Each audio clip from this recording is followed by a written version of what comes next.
حدیث ہے جس میں سورۃ البقرہ کی آخری 3 آیات کا ذکر آیا ہے جو آج ہم نے کور کرنی ہے، للہ ما فی السماوات و ما فی الارض سے لے کر آنورڈ اینڈ تک۔ ایک اور حدیث ہے صحیح بخاری اور صحیح مسلم دونوں میں حدیث موجود ہے، اور یہ اسپیسیفکلی ہمارے صبح شام کے اذکار میں بھی شامل ہے، جو بلو کارڈ کے اوپر ہم نے ریفرنس دیا ہوا ہے کہ اللہ کے محبوب صلی اللہ علیہ وآلہ وسلم نے فرمایا کہ جو شخص بھی رات کے وقت سورۃ البقرہ کی آخری 2 آیات پڑھ لے گا تو اسے ہر چیز سے کفایت کر جائیں گی، ہر چیز سے کفایت کر جائیں گی، یعنی کسی قسم کا اور وظیفہ جو کسی بھی وہ کام کے لیے کرتا ہے، شیاطین کو بھگانے کے لیے، جنات کو بھگانے کے لیے، مصیبت اور پریشانی کو دور کرنے کے لیے، تکلیف کے ازالے کے لیے، ہر چیز سے یہ کفایت کرے گا، یہ ایک وظیفہ سورۃ البقرہ کی آخری 2 آیات۔ اور جو میں نے اس سے پہلے حدیث بیان کی تھی صحیح مسلم کی، جس میں ایک فرشتے نے آ کے آپ صلی اللہ علیہ وآلہ وسلم کو 2 نوروں کی بشارت دی، سورۃ الفاتحہ اور سورۃ البقرہ کی آخری 3 آیات، اس میں آگے الفاظ یہ بھی ہیں کہ جو شخص بھی سورۃ الفاتحہ یا سورۃ البقرہ کی آخری 3 آیات پڑھے گا تو اللہ تعالیٰ سے جو کچھ مانگ رہا ہے وہ اس کو اللہ تعالیٰ عطا فرما دے گا۔ تو وہ تو بڑی بہترین دعائیں ہیں، چاہے سورۃ الفاتحہ ہو یا سورۃ البقرہ کی آخری 3 آیات، وہ دعائیں بھی ہیں، تجدید ایمان بھی ہے، ہر حوالے سے اہم ترین آیات ہیں۔ ایک اور حدیث ہے جامعہ ترمذی میں اور المستدرک للحاکم میں صحیح سند کے ساتھ کہ نبی صلی اللہ علیہ وآلہ وسلم نے فرمایا اللہ تعالیٰ نے مخلوقات کی پیدائش سے بھی 2000 سال پہلے اپنے پاس ایک کتاب لکھی تھی، لوح محفوظ آپ کو پتہ ہے سب سے پہلے پیدا ہوا ہے۔ جامعہ ترمذی میں حدیث ہے کہ اللہ تعالیٰ نے سب سے پہلے قلم کو پیدا کیا اور پھر فرمایا لکھ جو کچھ ہو چکا اور جو کچھ ہونے والا ہے، یعنی اس کے بعد لوح محفوظ پیدا ہوا اور جو کچھ ہو چکا یعنی قلم کی اپنی پیدائش اور قیامت تک ہونے والی جو تقدیر سے ریلیٹڈ چیزیں تھیں، ایک ایک ٹائنیس ڈیٹیل اللہ تعالیٰ نے لوح محفوظ میں وہ قلم سے لکھوا دی۔ تو وہ جو اللہ تعالیٰ کے پاس ہارڈ ڈسک ہے بڑی، جس میں ہر چیز اللہ تعالیٰ نے ریکارڈ کی ہے مخلوقات کی پیدائش سے 2000 سال پہلے، اس میں اللہ تبارک و تعالیٰ نے جو آیات درج فرمائی تھی ان میں سے آخری 2 آیات سورۃ البقرہ کی نازل فرما کر سورۃ البقرہ کو مکمل کیا۔ یہ کوئی عام آیات نہیں ہے۔ ایک اور حدیث ہے سنن نسائی الکبریٰ کے اندر، فضائل قرآن والا جو چیپٹر ہے، امام نسائی کی 2 کتابیں ہیں، بیسیکلی تو ان کی کتاب ایک ہی ہے سنن نسائی الکبریٰ، جس کی تلخیص کر کے سنن نسائی الصغریٰ لکھی گئی، جو ہم سنن نسائی جسے کہتے ہیں۔ ان کے شاگرد تھے امام ابن السنی، انہوں نے اس کو کم کیا تھا۔ وہ جو اوریجنل کتاب ہے اس میں آلموسٹ 12000 حدیث ہیں، اس میں کئی ایک چیپٹرز الگ سے بھی اردو زبان میں پرنٹ ہو چکے ہیں۔ وفات النبی ایک چیپٹر ہے، خصائص علی اسی کا چیپٹر ہے، فضائل قرآن اس کا چیپٹر ہے، عمل الیوم واللیلہ صبح شام کے اذکار اس کا چیپٹر ہے سنن نسائی الکبریٰ۔ اس میں جو فضائل قرآن چیپٹر ہے اس میں یہ حدیث موجود ہے کہ اللہ کے محبوب صلی اللہ علیہ وآلہ وسلم فرماتے ہیں کہ اللہ تعالیٰ نے مجھے اپنے عرش کے نیچے جو خاص خزانہ ہے اس میں سے سورۃ البقرہ کی آخری 2 آیات عطا فرمائی جو مجھ سے پہلے کسی پیغمبر کو نہیں دی گئی۔ اور یہ جو آخری الفاظ ہیں نا کہ مجھ سے پہلے کسی پیغمبر کو نہیں دی گئی، یہ صحیح مسلم میں بھی الفاظ موجود ہیں جو میں نے پہلی حدیث بیان کی۔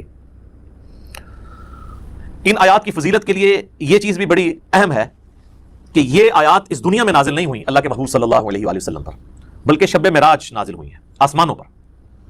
صحیح مسلم کے اندر موقوفاً ابن مسعود رضی اللہ تعالیٰ عنہ کی حدیث ہے، یعنی ان کا قول کہ شب معراج اللہ تعالیٰ نے اپنے محبوب صلی اللہ علیہ وآلہ وسلم کو 3 انعامات دیے تھے۔ نمبر 1 5 نمازیں، نمبر 2 سورۃ البقرہ کی آخری 2 آیات، اور نمبر 3 جو کوئی بھی آپ صلی اللہ علیہ وآلہ وسلم کا امتی شرک نہیں کرتا ہوگا، at the end of the day اللہ تعالیٰ اس کو معاف فرما دے گا، چاہے وہ اپنا عذاب بھگت کے، لیکن الٹیمیٹلی جو بخاری مسلم میں حدیث ہے کہ آخری دفعہ اللہ تعالیٰ مجھے اس چیز کی بھی اجازت دے گا کہ میں دوزخ میں سے اس شخص کو بھی نکال دوں جس کے دل میں رائی کے دانے کے برابر بھی ایمان ہے، یعنی جس نے، ایک اور حدیث میں بخاری مسلم کے الفاظ ہیں، جس کے پلے سوائے اس کے کوئی نیکی نہیں ہوگی کہ صرف اس نے ایک دفعہ کلمہ پڑھا ہوگا۔ لیکن یہ بالکل اینڈ پہ ہے، یعنی یہ نہیں ہے کہ یہ کلمہ پڑھنے سے ہی جنت مل جانی ہے، واللہ عالم وہ 1000 سال لگیں، لاکھ سال لگیں، کروڑ سال لگیں، وہ اللہ کو پتہ ہے۔ اللہم اجرنا من النار آمین۔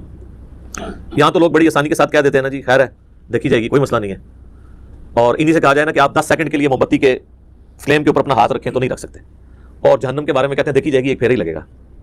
تو بس یہ دیوانگی کی سوچ ہے، اس کا حقیقت کے ساتھ کوئی تعلق نہیں ہے۔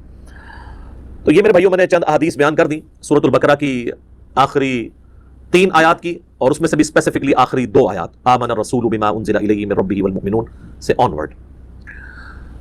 ان آیات کو پڑھنے کی روٹین بنائیں، اور چونکہ بخاری مسلم میں الفاظ ہیں کہ جو رات کے وقت میں پڑھ لے گا اسے ہر چیز سے کفایت کریں گی، تو رات کی ڈیفینیشن شریعت کے اندر مغرب کے بعد رات شروع ہو جاتی ہے غروب آفتاب کے ساتھ ہی، اسی لیے سورۃ البقرہ میں آیا نا کہ روزے کو رات ہونے تک مکمل کرو، تو رات شریعت میں غروب آفتاب کے بعد سٹارٹ ہو جاتی ہے، کیونکہ چاند بھی آپ دیکھیں اگلے مہینے کا سٹارٹ جو ہے وہ رات کے وقت چاند نظر آ جاتا ہے مغرب کے فوراً بعد ہی، پہلی کا چاند تھوڑی دیر کے لیے نظر آتا ہے مغرب کے فوراً بعد، تو مغرب کے بعد بھی آپ ان آیات کو پڑھ سکتے ہیں۔ عشاء کے بعد بھی پڑھ سکتے ہیں, رات کو سونے سے پہلے بھی پڑھ سکتے ہیں. اس کی روٹین بنائیں اور اسے کبھی سکپ نہ ہونے دیں. کوئی مشکل وظیفہ نہیں ہے, سارے وظائف کے اوپر بھاری ہے یہ وظیفہ. اور کچھ عرصہ آپ اپنی روٹین بنائیں گے تو آپ کو یہ خود بخود زبانی یاد ہو جائیں گی, آپ کو کوئی اس کے لیے محنت نہیں کرنی پڑے گی. آخری 3 آیات کا وظیفہ بنا لیں, للہ ما فی السماوات و ما فی الارض. ویسے عموماً پبلک کے اندر تو جتنی بھی احادیث مشہور ہیں وہ آخری 2 آیات سے ریلیٹڈ ہیں, لیکن آج جو میں نے آپ کو صحیح مسلم کی ایک حدیث بتائی ہے نا, اس میں چونکہ خواتین کا لفظ ہے تو آخری 3 آیات, اس لیے آپ دیکھیں گے قرآن حکیم میں سورۃ البقرہ کا جو آخری رکوع ہے نا وہ انہی 3 آیات پہ مشتمل ہے. تو اب اپنی روٹین, اگر کوئی شخص آمن الرسول سے پڑھتا تھا تو وہ اس کو پیچھے لے کے آئے, للہ ما فی السماوات و ما فی الارض, یہاں سے لے کے آن ورڈ اس کو پڑھنا شروع کریں. چند دن آپ پڑھیں گے تو خود بخود آپ کو یہ آیات زبانی یاد ہو جائیں گی, کوئی بیٹھ کے پوری انٹینشن کے ساتھ یاد نہیں کرنی پڑیں گی. اس کا آسان طریقہ یہ ہے کہ نماز مغرب یا نماز عشاء کے بعد مسجد سے نکلنے سے پہلے یا گھر میں سنتیں ادا کر رہے ہیں تو مصلی کو اٹھانے سے پہلے مصحف ہاتھ میں پکڑیں اور اسے ایک بار پڑھ لیں اپنی روٹین کے اندر. آج کل تو اسمارٹ فون ہے, کوئی ایشو نہیں ہے, موبائل فون کھول کے بھی اس میں بھی پڑھا جا سکتا ہے. یہ وظیفہ ضرور اپنی زندگی کے اندر لے کر آئیں. اس میں آپ دیکھیں گے کہ سٹارٹ تو اللہ تعالیٰ کی تعریف کے ساتھ ہوا ہے, للہ ما فی السماوات و ما فی الارض. اس کے بعد کچھ کریٹیکل چیزیں ڈسکس ہوئی ہیں کہ اللہ تعالیٰ گرفت فرما سکتا ہے, جو کچھ تم دل میں چھپاتے ہو یا ظاہر کرتے ہو, کچھ بھی اعمال ہے وہ اللہ تعالیٰ اس پہ گرفت کر سکتا ہے. انشاءاللہ میں اس کی تفسیر بھی بعد میں بیان کروں گا. اور اس کے بعد پھر ایمانیات کا ذکر ہے, جو بیسیکلی 3 مسلمانوں کے عقائد ہیں, عقیدہ توحید, عقیدہ رسالت اور عقیدہ آخرت. ان 3 عقائد کی تجدید ہے اس کے اندر. عموماً آپ نے دیکھا ہوگا نا, لوگ کہتے ہیں رات کو مرنے سے پہلے جی آپ نے جو ہے نا وہ تجدید ایمان کرنی. ظاہر موت ہی ہے نا, نیند. صحیح بخاری میں حدیث ہے کہ آپ رات کو سوتے ہوئے کیا دعا مانگتے ہیں, اللہم باسمک اموت و احیا, اے اللہ میں تیرے نام کے ساتھ مرتا اور جیتا ہوں. تو وہ آپ مر رہے ہوتے ہیں. سورہ الزمر کے اندر بھی اللہ تعالیٰ نے فرمایا کہ اللہ تعالیٰ جو ہے وہ رات کو تمہارے نفس کو قبض فرما لیتا ہے, اور جس کی زندگی باقی ہوتی ہے اس کی روح واپس بھیج دیتا ہے, اور جس کو اللہ تعالیٰ نے موت دینی ہوتی ہے اس کی اپنے پاس روک لیتا ہے. اچھا, پھر صحیح بخاری میں جو سو کر اٹھنے کی دعا ہے وہ کیا ہے, الحمدللہ الذی احیانا بعد ما اماتنا. تمام تعریفیں اس اللہ کے لیے ہیں کہ جس نے مرنے کے بعد ہمیں دوبارہ زندہ کیا, کیونکہ موت اور نیند یہ دونوں بہنیں. تو رات کو مرنے سے پہلے یا سونے سے پہلے آپ دیکھتے ہیں کئی لوگ ہیں رات کو سوتے ہیں اٹھتے ہی نہیں صبح. تو رات کو سونے سے پہلے ایٹ لیسٹ ایک دفعہ تجدید ایمان کا موقع مل جاتا ہے کہ ہم اپنے ایمان کو ریپیٹ کر لیں. اگر دن میں کوئی غلطی سے زبان سے کلمات نکل گئے تو اللہ تعالیٰ کے حضور اپنا ایمان دوبارہ سے رینیو کروا لیں. اور وہی یہ دعائیں ہیں, آمن الرسول بما انزل الیہ من ربہ والمؤمنون کل آمن باللہ وملائکتہ وکتبہ ورسلہ. یہ ساری معنیات ہیں. اس کے بعد دعائیں ہیں اللہ تعالیٰ سے, اور پھر سورۃ البقرہ کا اینڈ ہوتا ہے. اب اللہ کا نام لے کر ہم سورۃ البقرہ کی یہ جو آخری 3 آیات ہیں جی, ان کی تفسیر بھی تھوڑی سی کر لیتے ہیں. کچھ اس میں مضمون ہیں جو مشکل ہیں, میں اس کو کور کروں گا اللہ کی توفیق سے. تو اپنے مصحف اپنے سامنے رکھ لیں. اعوذ باللہ من الشیطان الرجیم, بسم اللہ الرحمن الرحیم. للہ ما فی السماوات و ما فی الارض, اللہ ہی کا ہے جو کچھ آسمانوں میں ہے اور جو کچھ زمین میں. اس کائنات کی بادشاہت بھی اللہ کی ہے اور اس کائنات کو چلانے والا بھی اللہ ہے. اب چونکہ سورۃ البقرہ کنکلوڈ ہو رہی ہے, اور جب بھی صورتیں کنکلوڈ ہوتی ہیں اپنی اینڈنگ کی طرف جاتی ہیں تو اکثر اوقات انہی الفاظ کے ساتھ اللہ تعالیٰ اپنی تعریف کو بیان فرماتا ہے. وَإِن تُبْدُوا مَا فِي أَنفُسِكُمْ, اور اگر تم ظاہر کرو جو کچھ تمہارے جی کے اندر ہے, او تخفوہ, یا اسے چھپا لو, یحاسبکم بہ اللہ, اللہ تعالیٰ اس کے اوپر بھی حساب لے گا. یہ بہت خطرناک معاملہ ہے میرے بھائیو. یہ قرآن حکیم میں ایک ایسا مقام ہے جہاں پر اللہ تعالیٰ نے دل کے گناہ کے اوپر گرفت کرنے کا بھی اندیا دیا ہے. یہ چند آیات میں سے ہے جو قرآن حکیم میں جن کی تفسیر بڑی مشکل ہے اور اس کے بارے میں کافی اختلاف پایا جاتا ہے. اب بخاری مسلم کی کئی احادیث ہیں, مثلا بخاری اور مسلم دونوں میں ایک حدیث ہے کہ اللہ کے محبوب صلی اللہ علیہ وآلہ وسلم نے فرمایا کہ اللہ تعالیٰ نے میری امت سے جو دل میں آنے والے خیالات ہیں نا ان سے درگزر فرما دیا ہے, جب تک کہ وہ اس پر عمل نہ کر لیں یا اس کو اپنی زبان پر نہ لے آئیں. یعنی جو وسوسہ دل میں آیا, گناہ کا وسوسہ یا بدعقیدگی یا کیسی بھی چیز, کوئی شیطانی بات, جب تک اسے ایگزیکیوٹ نہیں کر لیتے پریکٹیکلی یا اپنی زبان پر نہیں لے آتے تو اللہ تعالیٰ نے میری امت سے اس کو درگزر فرما دیا. اب یہ حدیث بخاری میں بھی ہے اور مسلم میں بھی. ظاہر ایک مضبوط حدیث ہے, ٹاپ آف دا لسٹ 2 کتابوں کے اندر ہے. تو اس حدیث کی بنیاد پہ بعض مفسرین کا خیال ہے کہ یہ آیت ہی منسوخ ہے قرآن کی, کہ جی اللہ تعالیٰ دل میں آنے والے گناہوں کے اوپر بھی گرفت فرما سکتا ہے, کیونکہ حدیث میں جو آ گیا کہ اللہ نے معاف کر دیا, لہذا یہ آیت منسوخ ہے. حالانکہ ہمیں کوئی حدیث اس بات پہ مجبور نہیں کرتی کہ ہم قرآن کی کسی آیت کو منسوخ مانیں. اور اس میں بڑے بڑے مفسرین نے ٹھوکر کھائی ہے، پرانے بزرگوں میں سے بھی اور آج کل کے بھی۔ میں نے اس کے اوپر کافی غور و تفکر کیا تو میں اس نتیجے پہ پہنچا کہ یہ قرآن حکیم کے ساتھ علمی خیانت کے مترادف ہے اگر کوئی شخص اس آیت کو ان احادیث کی بنیاد کے اوپر منسوخ مانتا ہے، کیونکہ کئی اور احادیث ہیں جن میں ہمارے پاس وہ رزلٹ بھی نکلتا ہے جو اس آیت کے اندر بیان ہوا ہے۔ تو میں کوشش کروں گا کہ میں اس کو بریف کروں اس حوالے سے کہ یہ جو دل کا اللہ تعالیٰ نے معاملہ گرفت کے اعتبار سے بیان کیا ہے اس کے کیا معنی ہو سکتے ہیں۔ تو غور و تفکر کرنے کے بعد میں اس رزلٹ پہ پہنچا ہوں کہ یہ جو اللہ تعالیٰ نے فرمایا نا وَإِن تُبْدُوا مَا فِي أَنفُسِكُمْ أَوْ تُخْفُوهُ يُحَاسِبْكُم بِهِ اللَّهُ، چاہے تم اپنے جی کے خیال کو ظاہر کر دو یا جی میں چھپا کر رکھو، اس پہ بھی اللہ محاسبہ کر دے گا، پکڑ فرما لے گا۔ اس کے دو معنی ہو سکتے ہیں، ایک تو یہ ہے کہ دل کی نیت کے اوپر اللہ تعالیٰ گرفت کرے کہ کسی نے نیکی کا کام بظاہر تو بڑا اچھا کیا، دل میں ریاکاری کی نیت تھی، تو اللہ تعالیٰ اس دل کے خیال کے اوپر گرفت کرتے ہوئے اس کی نیکی کو زیرو سے ملٹیپلائی کر دے گا۔ تو یہ تو مسلمانوں کا اجماعی عقیدہ ہے کہ ایسا ہی ہوگا۔ اور دوسرا معنی یہ ہے کہ دل میں آنے والا ایسا وسوسہ جو جان بوجھ کر لایا جائے یا کسی گناہ کا خیال اپنے دل میں جان بوجھ کر لایا جائے اور اس خیال کو لانے کے بعد اس کی پیروی کرتے ہوئے اس کی لذت دل میں محسوس کی جائے جان بوجھ کر، تو اس کے اوپر بھی گرفت ہوگی۔ یہ دونوں معنی اپنی جگہ درست ہیں۔ پہلے والا تو ہمیں پتہ ہی ہے، ریاکاری والا، بخاری اور مسلم دونوں میں حدیث ہے۔ بخاری کی پہلی حدیث یہی ہے انما الاعمال بالنیات، اعمال کا دار و مدار نیتوں کے اوپر ہے، اور یہ نیک عمل کے بارے میں ہے، برے عمل کے بارے میں نہیں۔ برا عمل چاہے اچھی نیت سے بھی کیا جائے وہ گناہ ہی ہے، یہ نیک عمل کے بارے میں، کیونکہ اس سے آگے الفاظ ہیں اسی حدیث میں کہ اعمال کا دار و مدار نیت پہ ہے۔ اگر کسی شخص نے اللہ اور اس کے رسول کے لیے ہجرت کی تو اس کی نیت اللہ اور اس کے رسول کے لیے لکھی جائے گی، اور اگر کسی شخص نے کسی عورت کی نکاح کی خواہش میں ہجرت کی تو اس کی ہجرت اس کے لیے لکھی جائے گی۔ اگرچہ نکاح کی خواہش کوئی بری چیز نہیں ہے، لیکن اللہ تعالیٰ کہتا ہے کہ میرے اعتبار سے جو نیکی کرنی ہو پیورلی میرے لیے ہو، تو یہ چیز بتا رہی ہے کہ نیک عمل میں خالصتاً اللہ کی نیت ہو، برے عمل کا تو لینا دینا ہی نہیں اس کے ساتھ، کیونکہ انہی احادیث کو لوگ مس یوز کر کے ایکسٹرا جوڈیشل ایکٹیویٹیز پرفارم کرتے ہیں۔ ہمارے مولویوں کے ورگلائے ہوئے لوگ بھی اور ہمارے بعض ریاستی اداروں کے ورگلائے ہوئے لوگ بھی، اور کہتے ہیں نیت تمہاری اچھی تھی، اگرچہ کام برا کر دیا، بندہ مار دیا، خیر اللہ تعالیٰ معاف کرے گا۔ نہیں، تو میری اس کے اوپر پہلے سے ویڈیوز آ چکی ہیں، آپ یوٹیوب پہ جا کے لکھیں ایکسٹرا جوڈیشل کلنگ ان اسلام، جو یہ آپ کو پتہ ہے سائیوال انسیڈنٹ ہوا تھا، اس پہ میں نے یہ ساری پھر چیزوں کو بریف بھی کیا تھا قرآن اور احادیث کی روشنی میں۔ تو یہ نیک عمل کے بارے میں ہے کہ اگر وہ نیک عمل اچھی نیت سے ہوگا، اللہ کے لیے ہوگا تو اجر ملے گا، اور اگر اللہ کے لیے نہیں ہے تو اجر زیرو سے ملٹیپلائی، ختم۔ اسی کو سپورٹو صحیح مسلم کی حدیث ہے کہ اللہ تعالیٰ تمہاری شکلوں اور مال کو نہیں دیکھتا، دلوں اور اعمال کو دیکھتا ہے۔ شکل خوبصورت ہے، مال اللہ کی راہ میں کوئی خرچ بھی کر رہا ہے، لیکن دل میں نیت کسی اور چیز کی ہے، تو اللہ نے دل کو دیکھنا ہے، اور پھر اعمال بھی اچھے ہونے چاہیے، اس چیز کو بھی دیکھنا ہے اللہ تعالیٰ نے۔ اسی کو سپورٹو صحیح مسلم کی ایک اور حدیث جو میں نے کئی دفعہ بیان کی ہے، قیامت والے دن اللہ تعالیٰ کی بارگاہ میں ایک شہید، ایک قرآن کے عالم اور ایک سخی کو پیش کیا جائے گا۔ اللہ تعالیٰ شہید کے سامنے اپنی نعمتیں گنوائے گا اور پھر پوچھے گا کہ تجھے میں نے اتنا کچھ دیا، اس کے بدلے میں تو نے کیا کیا؟ وہ کہے گا یا اللہ جان ہی تو تھی تیرے لیے دے دی۔ واقعی یہ تو بات حقیقت ہے کہ انسان سب سے زیادہ کسی کے لیے یہی کر سکتا ہے کہ اپنی زندگی دے دے۔ تو اللہ تعالیٰ فرمائے گا کہ تم نے جان اس لیے دی کہ لوگ تمہیں بہادر سمجھے، تو دنیا میں تمہیں تمہارا اجر مل چکا ہے۔ پھر اللہ تعالیٰ اسے اوندے منہ گھسیٹ کر جہنم میں پھینک دے گا، اللہم اجرنا من النار، آمین۔ پھر ایک قرآن کے عالم کو بلایا جائے گا، اللہ تعالیٰ فرمائے گا میں نے تجھے قرآن کا علم دیا تو اس کے بدلے میں تو نے میرے لیے کیا کیا؟ تو کہے گا یا اللہ میں اتنے لوگوں کو قرآن سکھاتا تھا تیری رضا کی خاطر، علم سکھاتا۔ تو اللہ تعالیٰ فرمائے گا کہ تم نے یہ سب کچھ اس لیے کیا کہ لوگ تمہیں قرآن کا عالم کہیں، قاری کہیں، اور آج کے دور کے اعتبار سے تیرے نام کے پیچھے بھی 10 دمیں لگی ہوں اور آگے بھی 10 دمیں لگی ہوں۔ دیکھا نہیں آپ نے علماء کے اشتہاروں پہ نام اتنے مشکل مشکل الفاظ لکھے ہوئے ہوتے ہیں، حالانکہ وہ الفاظ بھی شرما رہے ہوتے ہیں کہ کس کے ساتھ لگا دیا۔ تو تجھے دنیا میں کافی لوگوں نے تیری تعریف کی ہے، میرے ہاں تیرے لیے کوئی اجر نہیں، تو اجر دنیا میں لے چکا ہے جس مشہوری کے لیے تو نے کیا تھا، تو اونا منہ کر کے دوزخ میں اسے بھی پھینک دیا جائے گا۔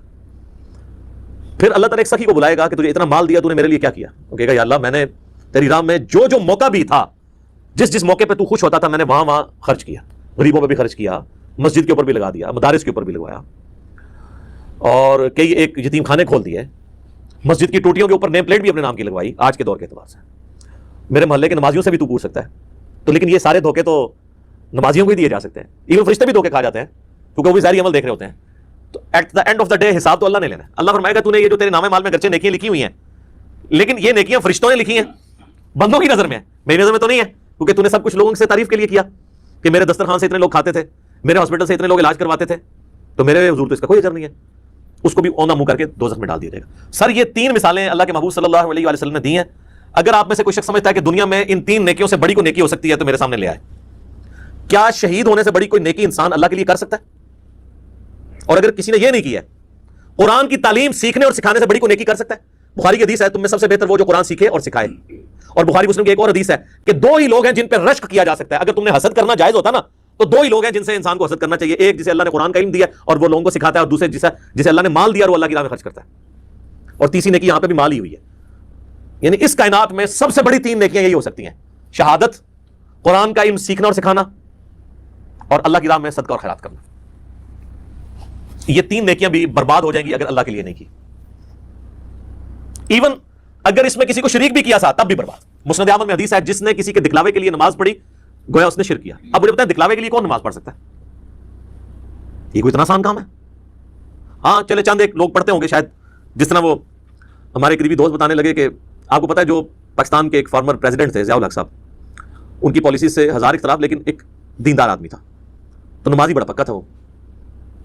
تو وہ کہنے لگے کہ انہوں نے لیاقت باغ آنا تھا, تو کہتے میری ڈیوٹی اس وقت میں نیا آفیسر بھرتی ہوا تھا, پھر تو وہ 22ویں گریڈ میں ریٹائر ہوئے. تو کہنے لگے کہ میری ڈیوٹی تھی کہ صدر صاحب کو آپ نے وضو کروانا ہے نماز عصر کے لیے. تو کہتے ہیں جب وہ آئے تو میں نے ان کو کہا کہ سر میں نے پانی آپ کے لیے گرم کر کے رکھا ہوا ہے, سردیاں تھیں. وہ کہنے لگے بیٹا مجھے پتا تھا نماز عصر کا ٹائم ہے تو میں گھر سے وضو کر کے آیا ہوں. تو کہتے ہیں نماز کا ٹائم ہوا تو اب چونکہ صدر صاحب نماز پڑھ رہے ہیں تو لوگ بغیر وضو کے ہی پیچھے کھڑے ہو گئے. ظاہر پتا ہوتا ہے اپنے ساتھیوں کا کہ یہ تو کبھی زندگی میں انہوں نے کبھی نماز نہیں پڑھی, وضو بھی نہیں کیا, جا کے کھڑے ہو. جس طرح یہاں پہ کئی سیاسی لیڈر جو ہیں وہ جب کسی کے جنازے پہ جاتے ہیں تو اسی طریقے سے وہ جا کے کھڑے ہو جاتے ہیں, نہ ان کو نماز جنازہ آتا ہے نہ وضو کا طریقہ آتا ہے, وہ دنیا داری کے طور پہ. تو مسند احمد کی حدیث کے الفاظ ہے جس نے دکھلاوے کے لیے نماز پڑھی اس نے شرک کیا, جس نے دکھلاوے کے لیے روزہ رکھا اس نے شرک کیا, جس نے دکھلاوے کے لیے صدقہ کیا اس نے شرک کیا. نماز تو ہے ہی اللہ کے لیے, تو پھر شرک کیسے آ گیا؟ یعنی اللہ کے ساتھ نیت بھی کسی نے کر لی کسی اور کی. حتیٰ کہ سنن ابن ماجہ میں یہ الفاظ بھی ہیں کہ اگر کوئی شخص نماز پڑھ رہا ہے اور اس نے یہ محسوس کیا کہ اسے کوئی دیکھ رہا ہے اس کی وجہ سے وہ اپنا سجدہ لمبا کرتا ہے, تو سجدہ تو اللہ کے لیے کر رہا ہے لیکن 0 سے ملٹیپلائی ہو جائے گا, ریاکاری میں آ جائے گا. اسی لیے ریاکاری کو شرک اصغر کہا گیا, چھوٹا شرک. بڑا ایک جلی شرک ہے نا کہ اللہ کے ساتھ کسی کو شریک ٹھہرانا.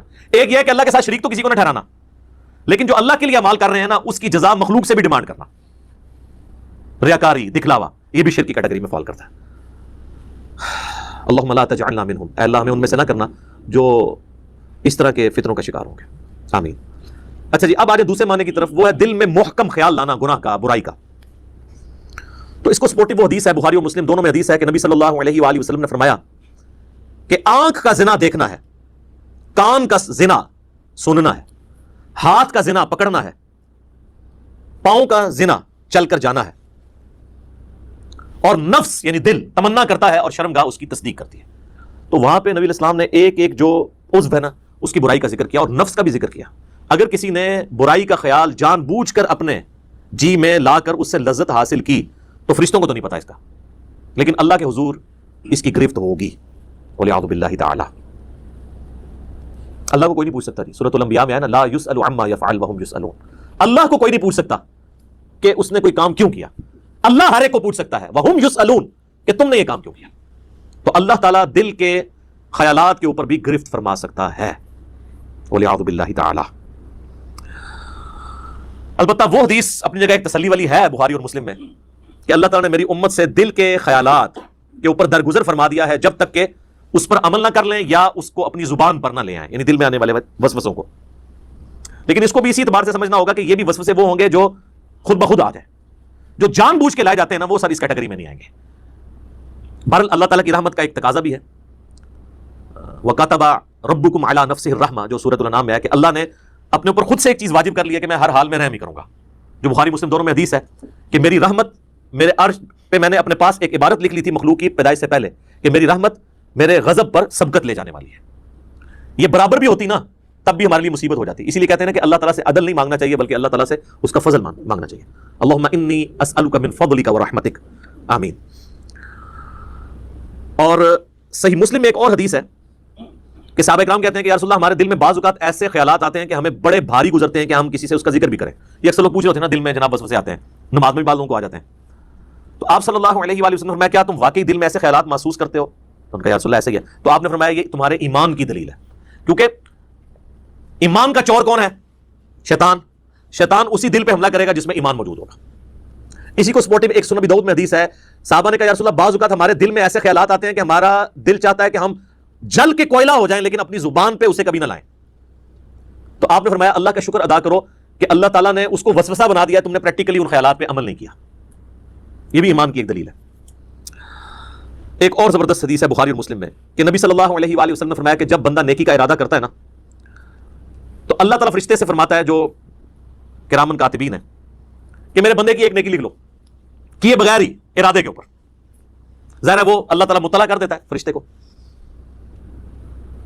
اور جب وہ نیکی کرتا ہے نا پھر اللہ تعالیٰ فرماتا ہے اب اس کی نیکی کو 10 سے لے کر 700 گنا تک بڑھا دو، جس طرح اللہ تعالیٰ ان کو گائیڈ کرتا ہے کہ جس کا جو لیول ہے اس کے اعتبار سے. 10 تو ملنا ہی ہے نا، جو سورۃ الانعام میں باقی صورتوں میں آیا کہ جو ایک نیکی لے کے آئے گا اس کے بدلے اسے 10 دی جائیں گی.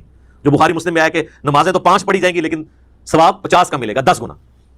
اور جب میرا بندہ برائی کا ارادہ کرتا ہے تو اللہ تعالیٰ فرماتا ہے کہ اس کی برائی نہ لکھو کیونکہ صرف اس نے ارادہ کیا، اور اگر وہ برائی سے رک جائے تو اللہ تعالیٰ فرماتا ہے ایک نیکی لکھ لو کیونکہ اس نے برائی کو جو چھوڑا یہ بھی ایک نیکی ہے. یہ ہے وہ وَكَتَبَ رَبُّكُمْ عَلَى نَفْسِهِ الرَّحْمَةَ، اور تمہارے رب نے اپنے اوپر خود سے واجب کر لیا، یہ بات تقدیر میں لکھ دی ہے کہ میں نے ہر حال میں رحم ہی کرنا ہے. سبحان اللہ وبحمدہ سبحان اللہ العظیم. تو اور جب وہ برائی کرتا ہے تو پھر اللہ تعالیٰ فرماتا ہے کہ اس کے بدلے ایک ہی برائی لکھنا، نیکی کے بدلے 10، برائی کے بدلے 1. بخاری مسلم میں ایک اور حدیث ہے کہ شیطان انسان کے جسم میں خون کی طرح گردش کرتا ہے، اور مسلم شریف میں حدیث ہے کہ ہر انسان کے ساتھ ایک جن ہے شیطان، چونکہ شیطان جنات میں سے نا، جو اسے برائی کی طرف بلاتا ہے، اور ایک فرشتہ ہے جو اسے اچھائی کی طرف بلاتا ہے. تو صحابہ نے جرأت کر کے پوچھا یا رسول اللہ آپ کے ساتھ بھی؟ تو آپ فرمایا ہاں میرے ساتھ بھی، لیکن اللہ تعالیٰ نے میرے ساتھ جو جن اٹیچ تھا اسے میرا مطیع کر دیا، اب وہ نیکی کے کاموں میں میری مدد ہی کرتا ہے، یعنی وہ بھی مجھے نیکی کی طرف لگاتا ہے. یہ پروٹوکول صرف پیغمبروں کا ہے. ما ضل صاحبکم وما غوا، تمہارے نبی نہ کبھی بہکے ہیں نہ کبھی بہرا چلے ہیں. صحیح مسلم میں ایک اور حدیث ہے کہ ایک صحابی نے حضور کو شکایت کی کہ یا رسول اللہ میں نماز پڑھتا ہوں تو مجھے برے برے خیالات آتے ہیں، وسوسے آتے ہیں. تو آپ نے فرمایا یہ خاص شیطان ہے جو آ کے وسوسے دلاتا ہے. جب تم نماز کی حالت میں اس طرح کے وسوسے محسوس کرو، اور نماز کے سوا بھی، اگر نماز میں ہے تو نماز کے سوا بھی، تو 3 دفعہ پڑھو اعوذ باللہ من الشیطان الرجیم، یعنی میں اللہ کی پناہ مانگتا ہوں راندہ درگاہ کیے ہوئے شیطان سے، اور اپنے بائیں طرف 3 دفعہ تھوک دو. اب یہ فزیکلی تھوکنا نہیں ہوگا، بس صرف زبان سے ہلکا سا ایسے بس. یہی بخاری مسلم میں ہے کہ اگر کوئی شخص برا خواب دیکھ لے تو وہ اٹھتے ہی اعوذ باللہ من الشیطان الرجیم پڑھ کے 3 دفعہ بائیں طرف تھوک دے تو اللہ تعالیٰ اس خواب کے شر سے اسے بچا لے گا، کیونکہ برے خواب شیطان کی طرف سے ہوتے ہیں. تو نماز کے دوران بھی اگر کسی کو خیال آئے تو وہ یہ کر سکتا ہے. باقی یہ خیالات آنے کی کئی ٹیکنیکل ریزن بھی ہیں. پورا دن آپ دنیا کے کاموں کا حساب کتاب کریں گے تو نماز کے اندر کوئی سوئچ تو نہیں ہے جو آپ آف کر کے نماز میں داخل ہو جائیں گے. ظاہر ہے اس کے لیے پھر اسی لیے تو کہا گیا کہ بھئی اذان کی آواز سنو، مسجد کی طرف چلو، وضو کرو گے، اس کے بعد سنتیں ادا کرو گے، پھر کہیں دماغ آہستہ آہستہ سٹیبل ہوتے ہوتے تو کہیں فرض نماز کے لیے جا کے پھر سٹیبل ہوگا. اور اگر ہر وقت دنیا داری کا معاملہ چلتا رہیں گے، یعنی نماز شروع کرنے سے پہلے بھی آپ فون سن رہے ہیں اور نماز کے دوران بھی فون آپ کا چل رہا ہے، اور نماز سلام پھیرتے بھی آپ فون سن رہے ہیں، تو تسی کہتے مٹی پڑنی ہے نماز، پھر تو خیالات ہی آئیں گے نا. اور دوسرا نماز کا اگر ترجمہ نہ آتا ہو، آپ کو پتہ نہ ہو آپ اللہ کے سامنے کیا عرض کر رہے ہیں، پھر بھی نہیں ظاہر ہے. تو یہ زیادہ تر جو لوگ کہتے ہیں خیالات آتے ہیں، یہ 99% لوگوں کے ساتھ یہ مسئلہ ہے کہ وہ ٹھیک آ رہے ہوتے ہیں خیالات، جو وہ کر رہے ہوتے ہیں وہی کچھ آ رہا ہوتا ہے. اور ٹیکنیکلی اس معاملے کو ہینڈل کرنے کی ضرورت ہے. اور سب سے بڑی ہینڈلنگ کسی بھی برے وسوسے کی یا خیال آنے کی یہ ہے کہ اس کی طرف توجہ نہ دی جائے. انسان کا دماغ اللہ نے ایسا بنایا کہ یہ بیک وقت کے ہی ایک محاذوں پہ چل رہا ہوتا ہے. یہ دماغ کو کوئی سوئچ نہیں ہے کہ جو آپ آف کر سکیں. یہ ذہن میں رکھیے گا. یہ تو ہو ہی نہیں سکتا کہ دماغ میں خیال نہ آئیں گے، بس اس کی طرف متوجہ نہیں ہونا. یہ خیالات پیغمبروں کو بھی آتے ہیں، صحابہ کو بھی آتے ہیں. آج میرا ٹاپک نہیں ہے. بخاری مسلم میں حدیث ہے نا، حضور علیہ السلام نماز پڑھ رہے تھے تو سامنے ایک رنگین پردہ تھا، تو آپ نے نماز کے بعد حضرت عائشہ سے کہا کہ اس کو ریموو کرو، اس نے نماز میں میری توجہ بٹھا دی ہے. ٹھیک ہے. اور صحیح بخاری میں امام بخاری لے کے ہیں کہ حضرت عمر فاروق رضی اللہ تعالیٰ کہتے ہیں بعض اوقات میں اپنی جنگ کی پلاننگ نماز میں کر رہا ہوتا ہوں. ذرا جنگ کی تو ٹینشن ہی اکلاتا ہے نا سر. ایک بندہ جب بارڈر پہ کھڑا ہوا ہے تو اس وقت وہ خوشی سے نماز نہیں پڑھے گا، وہ تو ظاہر ایک حالت جنگ میں ہے. اس لیے قرآن میں نماز خوف کہا گیا اسے. اور دیکھیں آپ سورہ نساء میں ہے کہ جب نماز خوف ہے نا تو وہ آپ نے جس طرح پڑھنی ہے، اس کے بعد جب تم امن کی حالت میں جاؤ تو خوب اللہ کا ذکر کیا کرو، کیونکہ وہ تسلی کا موقع تمہیں ذکر کرنے کا ملے گا. خوف کی حالت میں تو پھر اسی قسم کی نماز ہوگی نا. لیکن اگر آپ نے پوری زندگی حالت خوف بنائی ہوئی ہے، کاروبار کے ٹھپ ہو جانے کا خوف، تو پھر تو میں کہتا ہوں ایسی زندگی پہ لعنت ہے، اور فوراً سے پہلے اللہ کی طرف رجوع لانا چاہیے انسان کو. باقی اس میں کئی ٹاپکس میں ڈسکس کر سکتا تھا، آلموسٹ 15 منٹ رہ گئے ہیں تو ہم جلدی سے آیات کور کر لیتے ہیں. یہ ٹیکنیکل گفتگو تھی جو کرنا ضروری تھی، میں نے اس لیے یہ پورا لیکچر 42 صرف ان آیات کے اوپر رکھا تھا، اور خصوصاً اس میں یہ جو چند ایک ٹاپکس ہیں. باقی تو اب صرف ترجمہ ہی ہم کور کریں گے تو وہ خود سیلف ایکسپلینیٹری ہے، ہم اس کو کور کر لیتے ہیں. شیطانی وسوسوں کے اعتبار سے میرے 2 لیکچرز ہیں، مسئلہ 83A اور 83B. شیطانی وسوسے اور ان کا علاج 83A ہے، اور 83B ہے اللہ کو کس نے پیدا کیا اور جدید شیطانی وسوسوں کا تحقیقی جائزہ، جس میں نے پروفیسر ریچرڈ ڈاکنز کی کتاب دا گاڈ ڈیلوژن کے حوالے سے بھی ڈسکشن کی تھی. آج مان لی میں اس کو اسکپ کرتا ہوں، اب آ جائیں ان آیات کی طرف. تو اللہ تعالیٰ ہمارا ہے کہ اللہ تعالیٰ چاہے تو دل میں آنے والے خیالات کے اوپر بھی گرفت فرما سکتا ہے. فَيَغْفِرُ لِمَن يَشَاءُ وَيُعَذِّبُ مَن يَشَاءُ, پھر اس کی مرضی جسے بخش دے اور جسے عذاب دے. وہ اللہ تعالیٰ کا فیصلہ ہے کہ اس نے کس کے لیے کیا فیصلہ کرنا ہے. اللہم حاسبنی حسابا یسیرا, اللہ ہمارے لیے حساب کو آسان فرمانا. واللہ علی کل شیء قدیر, اور اللہ تعالیٰ ہر چیز کے اوپر قادر ہے. پھر وہ یاد کریں آیت, لا یسأل عما یفعل وہم یسألون, اللہ کو کوئی نہیں پوچھ سکتا کہ اس نے یہ کیوں کیا, وہ ہر ایک کو پوچھ سکتا ہے کہ تم نے یہ کیوں کیا. آمن الرسول بما انزل الیہ من ربہ والمؤمنون, ایمان لائے رسول اللہ بھی اور ان کے ساتھی ایمان والے بھی اس پر جو نبی صلی اللہ علیہ وآلہ وسلم پر ان کے رب کی طرف سے نازل ہوا. یہ ہماری خوش قسمتی ہے کیونکہ ہم بھی ایمان والوں میں شامل ہیں, یعنی ایمان قبول کرنے والوں میں. طویل خاص میں تو صحابہ ہیں, اور پھر قیامت تک جو لوگ بھی ایمان قبول کریں گے, کہ اللہ نے اہل ایمان کا ذکر اپنے پیغمبر کے ایمان کے ساتھ کیا ہے. سب سے پہلے محمد بن عبداللہ ایمان لے کر آئے ہیں محمد رسول اللہ پر. رسول اللہ نے خود بھی اپنے اوپر ایمان لے کے آئے. یہ بڑی باریک بات ہے. یعنی اللہ تعالیٰ پیغمبروں کا دل ایسا بناتا ہے کہ جب ان پر فرشتہ نازل ہوتا ہے تو ان کو اس بات پہ استقامت ملتی ہے کہ یہ فرشتہ ہی آیا, کوئی شیطان نہیں میری طرف آیا. یہ جو دل کا پختہ ہونا ہے ایمان کے اوپر کہ واقعی اللہ کا پیغمبر ہوں, یہ اللہ کی طرف سے ہوتا ہے. جب نبی اسلام پہ پہلی وحی نازل ہوئی تو نبی صلی اللہ علیہ وآلہ وسلم سب سے پہلے اپنے اوپر ایمان لے کر آئے. اسی کو کہا جاتا ہے کہ محمد بن عبداللہ ایمان لائے محمد رسول اللہ پر, اور اہل ایمان بھی. کل آمن باللہ وملائکتہ وکتبہ ورسلہ. اب یہ سب کے سب لوگوں کا یہ حال ہے کہ یہ ایمان لاتے ہیں اللہ پر, اس کے تمام فرشتوں پر, اس کی کتابوں پر اور اس کے رسولوں پر. تو عقیدہ توحید اور رسالت اس میں کور ہو گیا. آخرت کا ذکر تو بعد میں آ جائے گا. فرشتوں پر ایمان, کتابوں پر ایمان بھی توحید اور رسالت کی کیٹیگری میں ہی فال کرتا ہے. فرشتوں کو اللہ نے پیدا کیا اور پیغمبروں پہ کتابیں نازل ہوتی ہیں. بڑی تین کیٹیگریز وہی ہیں, عقیدہ توحید, عقیدہ رسالت اور عقیدہ آخرت. لا نفرق بین احد من رسلی, ہم رسولوں میں ایمان لانے میں فرق نہیں کرتے, ایمان سب پہ برابر کا ہے. یہ جو سورۃ البقرہ میں آیات آئی تھی نا, تلک الرسل فضلنا بعضهم علی بعض, تو اس میں میں نے عقیدہ تفضیل بین الرسل اور تفریق بین الرسل کے اوپر ڈیٹیل سے گفتگو کی تھی کہ رسول ایک دوسرے پہ فضیلت رکھتے ہیں. یہ عقیدہ بالکل درست ہے, لیکن اس کی بنیاد پہ کسی رسول کی تنقیص نہیں ہو سکتی, اور تفریق تو کر ہی نہیں سکتے کہ آپ رسولوں میں ایمان لانے میں فرق کر دیں. جس طرح کہ جیوز نے حضرت عیسیٰ کو ماننے سے انکار کر دیا, بنی اسرائیل کے باقی سارے پیغمبر مان لیے تو وہ بھی کافر ہیں. کرسچنز نے حضرت عیسیٰ کو مان لیا لیکن ہمارے نبی صلی اللہ علیہ وآلہ وسلم کا انکار کر دیا, وہ بھی کافر ہے. وقالوا سمعنا واطعنا, اور اہل ایمان کی نشانی وہ کہتے ہیں ہم نے سنا اور اطاعت اختیار کی. اور وہ یہودی کیا کہتے تھے, سمعنا وعصینا, سنا اور نافرمانی کی. نعوذ باللہ. غفرانک ربنا والیک المصیر, اے اللہ ہم تیری مغفرت کے طلبگار ہیں اے ہمارے رب, اور ہمیں لوٹ کر تیری طرف جانا ہے. یہ لوٹ کر تیری طرف جانا ہے عقیدہ آخرت آ گیا. تو یہ تجدید ایمان ہے جو میں نے شروع میں کہا تھا کہ سارے بنیادی عقائد ان آیات کے اندر کور ہے. لا یکلف اللہ نفسا الا وسعها, اللہ تعالیٰ کسی جان پر بوجھ نہیں ڈالتا مگر اتنا ہی جتنا اس کی وسعت ہے. یہ دنیا کے اعتبار سے بھی ہے, آخرت کے اعتبار سے بھی. اور یہ اللہ یہ یقین کرے جو جج کر سکتا ہے, کیونکہ کچھ چیزیں تقدیر میں ہیں. حتیٰ کہ صحیح مسلم میں حدیث ہے کہ یہ جو دانائی ہے نا, کسی کا ذہین ہونا, یہ بھی تقدیر سے ہے. تمام لوگ ذہانت میں برابر نہیں ہو سکتے. البتہ ایک ڈیٹم لیول پہ چیز ہے جو سب کو دی اللہ نے, وہ اللہ کی پہچان ہے, آخرت کی کامیابی وہ حاصل کر سکتے ہیں. اس میں اگر کوئی پاگل ہے اس سے تو ویسے ہی اللہ تعالیٰ نے قلم اٹھایا ہوا ہے, اس اعتبار سے سارے برابر ہیں. لیکن جو باقی جو صلاحیتیں ظاہر ہر بندے کو ڈفرنٹ اللہ نے دی ہیں, تو اللہ یہ جج کر سکتا ہے کہ اس کو میں نے 100 نمبروں کی صلاحیت دی تھی, اس نے 70 حاصل کی ہے, یہ ناکام ہے. اس بیچارے کو صلاحیت ہی 50 کی دی تھی, اس نے 50 میں 50 حاصل کر لیے, اگرچہ 70 سے کم ہے لیکن اس کی 100/100 ہے. اس لیے کہا جاتا ہے کہ نیکیاں قیامت والے دن گنی نہیں جائیں گی, تولی جائیں گی. کسی شخص کی ایک نیکی کسی کے لاکھ نیکی کے برابر بھی ہو سکتی ہے, کیونکہ جو اسے اللہ نے شاکلہ دیا تھا, سورہ بنی اسرائیل میں سے کہا گیا نا کہ شاکلہ, گیون سرکمسٹانسز, جو ماحول دیا گیا, کچھ چیزیں آپ کو تقدیر کے اعتبار سے دی گئیں, ظاہر ہے وہ تو آپ چینج نہیں کر سکتے, انہی حالات و واقعات میں آپ بیسٹ کتنا پرفارم کر سکتے تھے. لیکن یہ نہ ہو کہ کوئی شخص دنیا میں تو ماشاءاللہ بڑا تیز ہو اور دین کا معاملہ ہے کہ ہماری تو استطاعت ہی کوئی نہیں تھی, بالکل ٹائم ہی نہیں ملتا. ٹائم سارا تو دنیا میں لایا, ٹائم تو کتنے لگے, فوٹو کاپی ہوتی ٹائم دی. تو دنیا داری میں وہ فل تیز, آپ دیکھیں کتنے آپ کو لوگ نظر آئیں گے جب دین کی بات کریں تو لگتا ہے کہ یہ بیچارے بالکل گئے گزرے ہیں, لیکن ان کو آپ کبھی اپنی دکان پہ دیکھیں تو یہ تو دنیا میں تو میں آپ سے یہ بات کروں گا نا, اور تو کوئی ضرورت نہیں کرے گا یہ بات کرنے کی, کیونکہ لوگ ڈرتے ہیں آپ لوگوں سے یہ بات کرتے ہیں. لیکن آخرت میں چمڑی اتر جانی ہے, اللہ فرمائے گا اچھا تو بالکل اسی طرح سمجھ کو نہیں لگی, تو وہ اس کی وسعت کے مطابق لہا ما کسبت وعلیہا ما اکتسبت, اسے اجر ملے گا اس کے کیے ہوئے نیک اعمال کا بھی, اور وبال بھی ہوگا جو اس نے برے اعمال کمائے ہیں. لہا اس کے لیے, علیہا اس پر. ربنا لا تؤاخذنا ان نسینا واخطأنا, آمین. اے رب ہمارے مت گرفت فرمانا ہماری, کبھی ہم بھول جائیں یا خطا کر بیٹھیں. انسان بھول چوک بھی ہو سکتی ہے, اور کبھی یہ کہ کام ٹھیک کر رہا ہے, بھولا نہیں ہے, لیکن اس دوران کوئی اجتہادی غلطی ہوگی, تو اللہ ہم سے درگزر فرمانا, آمین. ربنا ولا تحمل علینا اصرا کما حملته علی الذین من قبلنا, اے رب ہمارے ہم پر ایسا بوجھ نہ ڈالنا جس طرح کہ ہم سے جو اگلے لوگ گزر چکے ہیں, ہم سے پہلے جو گزرے, ہم پچھلے ہیں نا ان کے, وہ ہم سے پہلے یعنی آگے گزر چکے، اگلے روز اگلے جو لوگ گزر چکے ان پہ جو تو نے بوجھ ڈالا تھا ویسا ہم پہ نہ ڈالنا۔